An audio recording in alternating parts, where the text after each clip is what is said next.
Number nito ay K10A60D. Tapos na-check naman natin yung circuit ng feedback niya or supply sa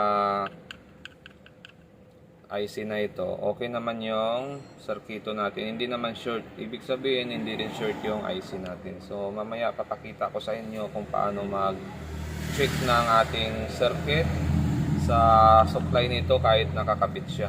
Okay?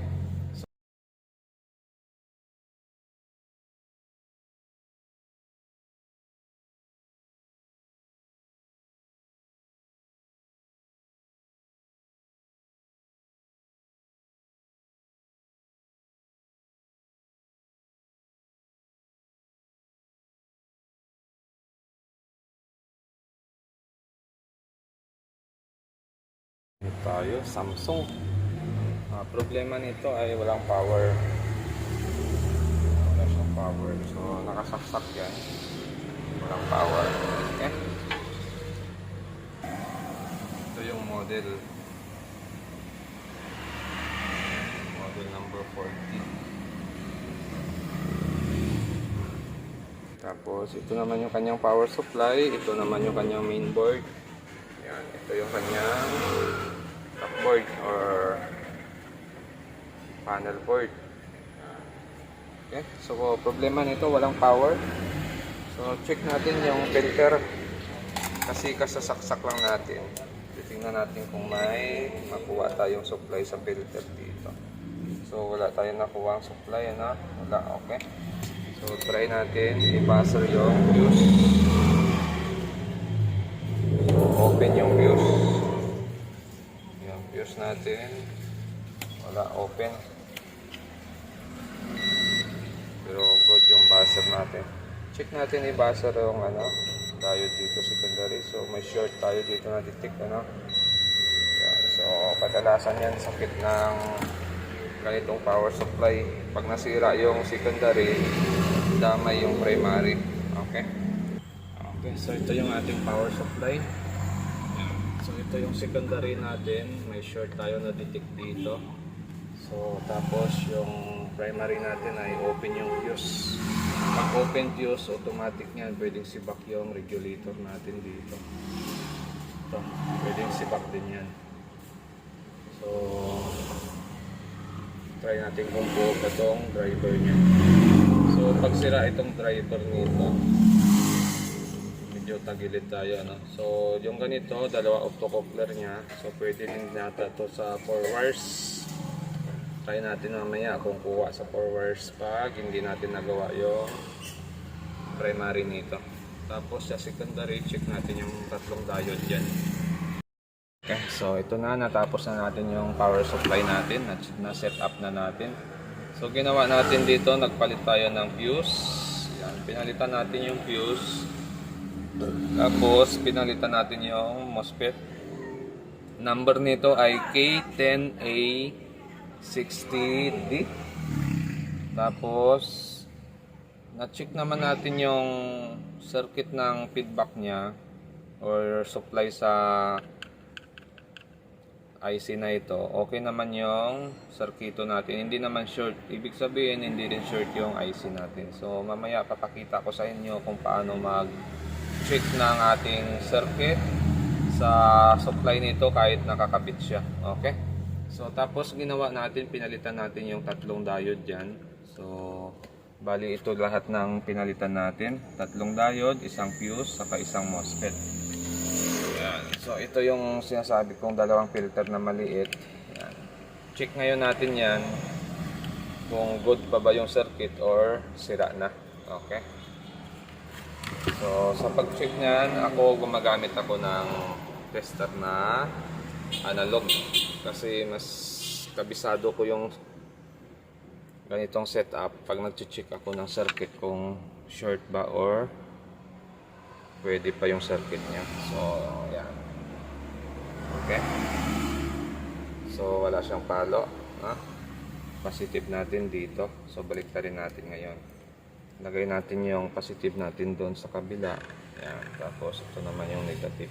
So mayroon siyang palo. Ibig sabihin okay yan, normal lang yan kasi tapat yung ating positive test probe sa may positive ng filter natin. Okay, so sa maliit naman tayo. Ito, tingnan natin kung may palo ito. So wala din siyang palo, yun no. Sabay ka rin din natin yung test probe natin. So ito naman yung negative, ito naman yung positive. So may palo na naman siya, yan no.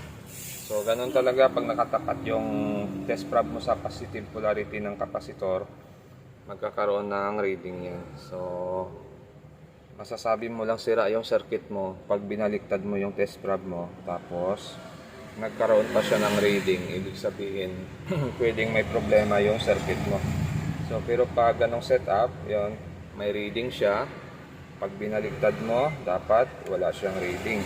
Kagaya niyan, walang reading. Ibig sabihin, buo pa yung circuit na yan. So try natin kung okay pa nga yung driver ng MOSFET nito. So natingnan naman natin yung pinaka drive sa gate ng ating MOSFET ay parang hindi naman nasira yung mga resistor dyan. Yung diode natin dito ay okay pa naman. So try na lang natin kung gagana yung power supply natin. Okay? Okay, so sinaksak na natin. So try natin kung may supply tayo mabasa dito. Baliktad. Okay, so ito yung ating 13 or 12. So meron tayong nababasa dito, supply, okay na.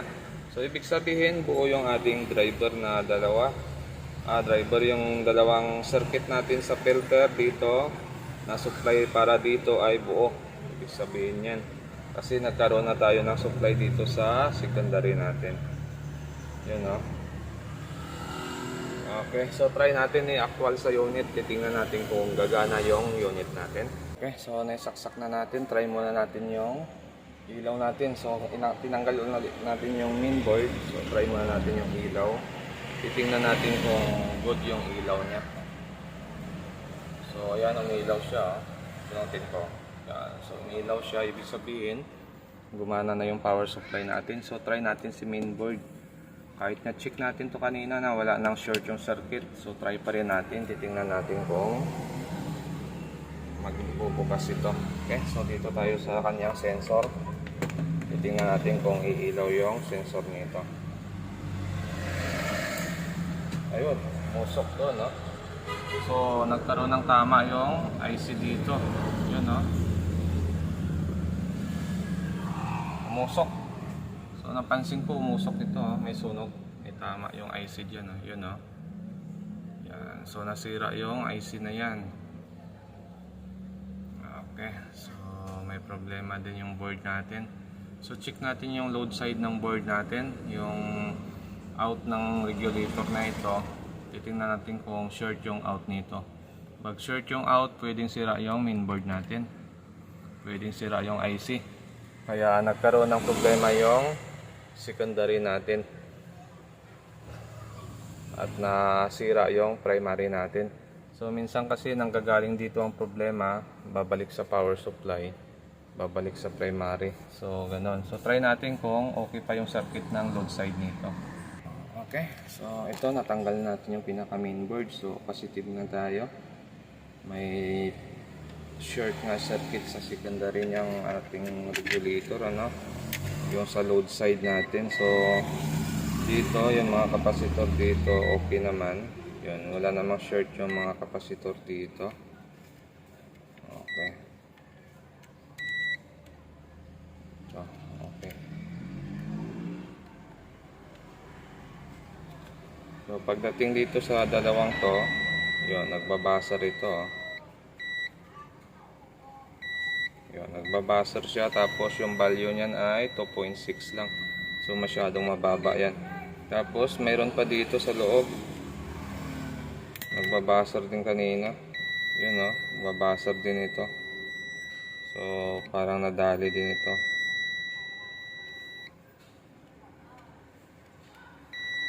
Okay, so trace natin yung circuit kung saan talagang naging problema niya. So try natin ihang yung diode, o yung diode, yung regulator IC na yan. Pero sa tingin ko nasira lang to dahil sa load side niya. Bumigay siya dahil mabigat yung karga ng load side niya. So try natin yung mga out nito. Ayan, oh.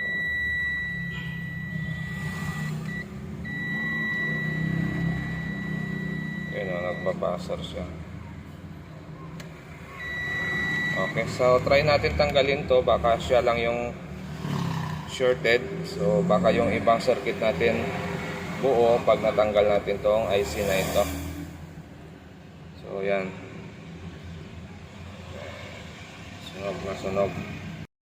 Okay, so may nahanap tayo na same number. Ito 20.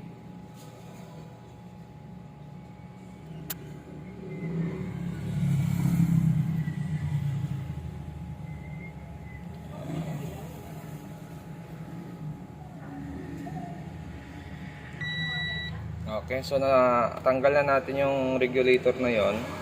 Tapos check ngayon natin yung capacitor dito kung shorted pa. So nawala na yung short, okay? Or natulog na yung ating tester.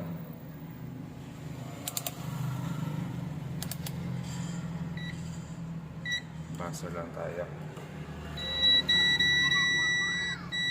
Okay, so tingnan natin. Yun, nawala yung short, no? Yun, no? Okay na yung circuit. So dito, tingnan natin. Okay, wala din short dito. So ibig sabihin, nasa IC lang yung short niya. So try natin palitan. Yung number nito ay ito, naghanap tayo. So malabo.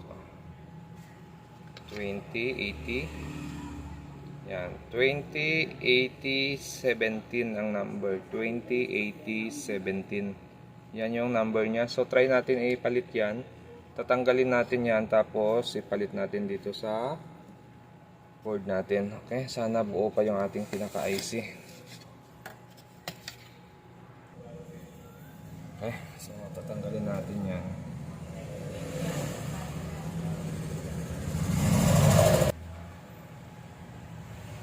Okay.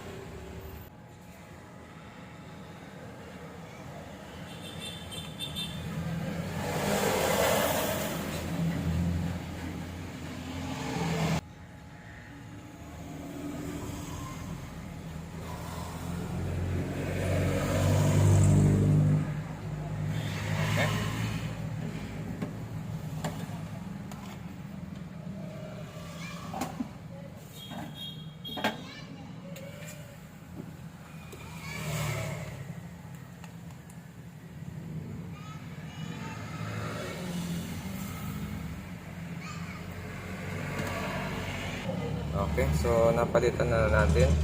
Yan, napalitan na natin to. Try ngayon natin kung magno-normal ito. Sana buo pa yung pinaka-IC nito. Kasi pag sira ito, sayang ano. Try natin. Okay, so naikabit na natin. Tapos ito yung sensor natin. So try natin ngayon. Okay. Yan, ganyan para makita natin yung sensor saka yung IC doon kung uusok ulit. Okay? Try natin. Saksak ko lang.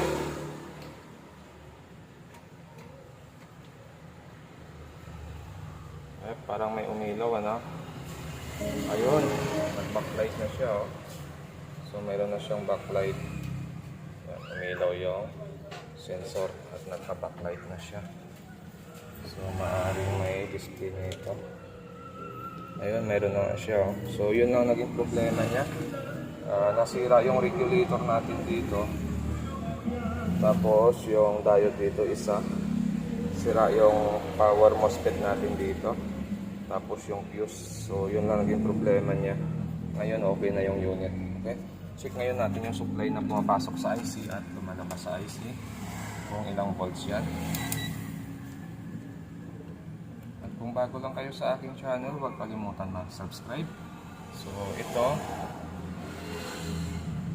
pin, tingnan natin. So, 12 volts. So, 12 volts ang pumapasok dyan. Tingnan natin yung 12. So, yung supply na yan ay 5 volts. Yan, ha? Ito ay 5 volts. Yan. 5 volts. Tapos yung dito, yung shorted din dito. Tingnan natin kung ano yon. 5 volts ngayon. So, yung circuit dito 5 volts, tapos yung regulator na ito ay 12 input, 5 volts output. Okay, so dito tayo nakakasukat ng 5 volts yun. So, okay na siya. Okay, so testing na natin yung Samsung natin. Saksak ko lang.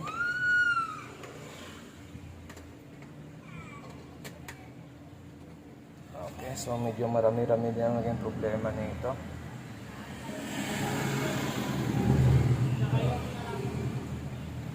HDMI 1 tayo. Yun, no? Parang naglulos pa yung ribbon natin, ano? Hindi pa yung kulay. Maluwag lang pala yung jack natin sa HDMI niya, kaya nag-iba ang kulay niya. Yun, nawawala. Yun, okay. So, okay na siya. Hanggang dito na lang yung video natin. At kung bago lang kayo sa aking channel, huwag kalimutan mag-subscribe. So, yun lang naging problema nito. Nasira yung regulator natin sa mainboard na 5 volts. Yung input niya 12 volts. Tapos nasira yung diode natin sa secondary ng ating power supply. So yung tatlo doon, pinalitan na natin lahat. Tapos yung primary naman natin, nasira lang yung pinaka power MOSFET niya. Saka yung fuse. So nung magpalit tayo nung lahat na yon, ay nag-okay na yung unit, no? Sa susunod ulit natin na video,